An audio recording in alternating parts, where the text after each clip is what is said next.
beloved Boss Mike Cervera.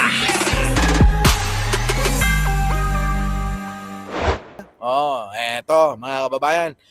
Ang paninira nila. Eto, yan Pasok. Ayan po mga kababayan fake news po yan Ayan mga kababayan Fake news alert. Ayan hash values in ACM audit report and Comelec website. Mga kababayan, itong nasa litrato, abay abogado ho na tumatakbo, politiko po ito, kandidato po ito. Ito po yung naninira sa Comelec na sinagot na ho ng Comelec kung ano yung totoo dyan. Wala hong hindi nagtutugma mga kababayan. Sa sinasabi niyang hindi daw nagtutugma yung ganito, hindi nagtutugma yung ganyan. Sinagot na ho yan. Nasaan ang sa kasagutan? Puntahan nyo ho sa website ho ng Comelec mga kababayan. Eto yan ayan mga kababayan, yung pinapakita na hindi daw tugma mga kababayan. Fake news po yan. Ito po yung sinasabi natin na patuloy-tuloy nilang sisiraan itong sagrado nating ginagawang halalan. Pipilitin nila na sabihin ng mga tao na hindi naging maayos, hindi maganda ang pagmamanage ng eleksyon na 2025. Yan ang papalabasin ng kampo ni Duterte, maniwala kayo sa akin. Matapos ng eleksyon, ayan, sasambulat na naman yung alin. Pagsisigawan nila dahil sila'y mga talunan. Ganun lang naman ho yung mga kababayan Di ba?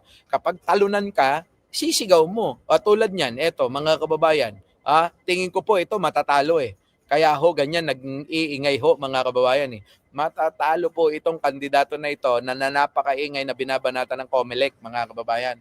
Huwag ho tayong makinig sa mga ganyang klaseng tao.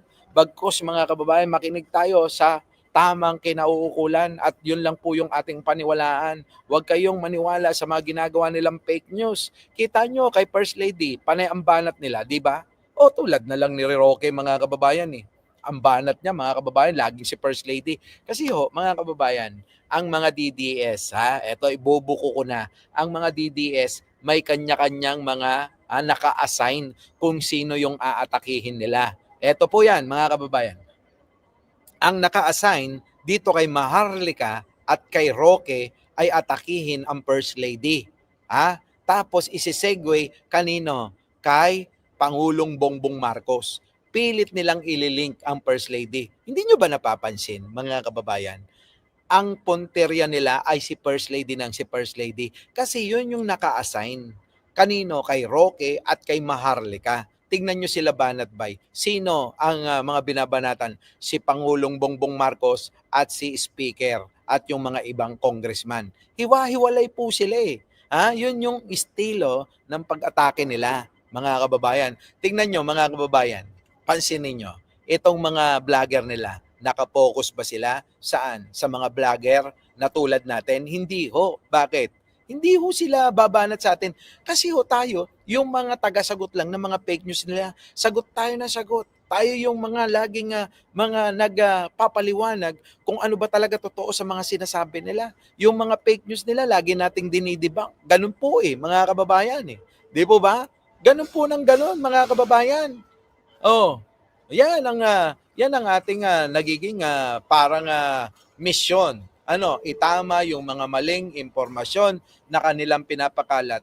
Sasabihin nila, hindi naman kami fake news sila Libayan nga mga kababayan, nakakabalik lang, gumawa na ng ka-fake newsan Kaya nga na fact check ng Rappler yung mga grupo ni Libayan na sila ay fake news peddler mga kababayan Di po ba?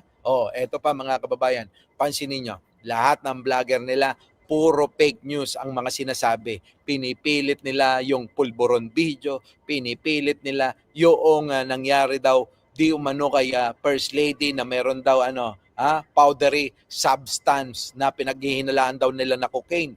Mga kababayan, eto lang yan. Kung talagang merong record yan, ipakita nyo yung dokumento, hindi yung gaganong-ganon lang kayo. Di ba?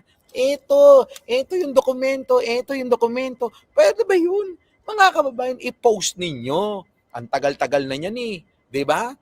Ilang na? Abay, isang buwan na ho mahigit na binabanatan nila si First Lady. Saan? Siya nahuli daw dahil may namatay daw nakasama sa loob ng kwarto. Ay ginawan nila na ng kwento yan. Mga kababayan, si First Lady hindi napatol sa mga ganyan. Bakit ho? Bakit ho hindi papatol? Mga kababayan. Napaka-cheap ho na patulan ni First Lady yung ganyang estilo ng pangungutya. Di po ba? Yun po yun eh. Kayo mga kababayan, ano masasabi nyo sa ginagawa nila? Siguro naman, sa tagal na natin nagpapaliwanag, sa tagal na nating sinasabi kung ano talaga yung mga intensyon nila at kung ano ba talaga yung mga plano nila, kaya nila ginagawa yung mga yan. Di po ba? Mag-like daw po muna kayo. Oo. Kokonti pa lang daw ho yung nagla-like. Nako, mga kababayan. Oo. Anong oras ba yung ano natin? Gaya ng si Ma'am Banji, sabi ko 10 minutes. So mga kababayan, tandaan nyo, bukas po bukas, boboto na po tayo. Sa mga taga-Caloocan, Sabi mo, boboto tayo. dahil naririnig ka, ikaw na. Boboto tayo, hindi bobo tayo. Ayun na nga, sinabi ko, pinost ko na yun mga kababayan. Trillanes, Caloocan. Trillanes daw, Caloocan. Mga kababayan, pinost ko naman ito, boboto tayo bukas, hindi bobo tayo. Magkaiba yon. Ang bobo tayo, yung mga DDS yon. Boboto tayo yon mga kababayan. Responsableng mamamayan, boboto ng tama. Di po ba mga kababayan? Boboto tayo ng tama mga kababayan.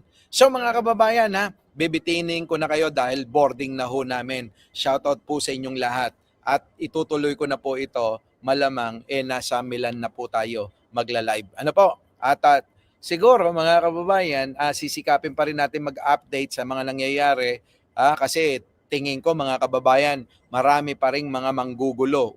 Ulitin ko, maglalabas sila ng mga maling impormasyon para sirain itong sagradong eleksyon. Yun lang po yan. Tuloy-tuloy yung paggawa nila ng mga ka-fake newsan. Sisirain nila yung halalan na to. Yung kredibilidad ng halalan na to ay sisirain nila para masabi nila na walang silbi itong pamamahala ni Pangulong Bongbong. Tandaan nyo yan. Mind conditioning. So, mind conditioning, sabi ni Jen Angeles. Muli, mga kababayan, maraming salamat at boarding na ho namin.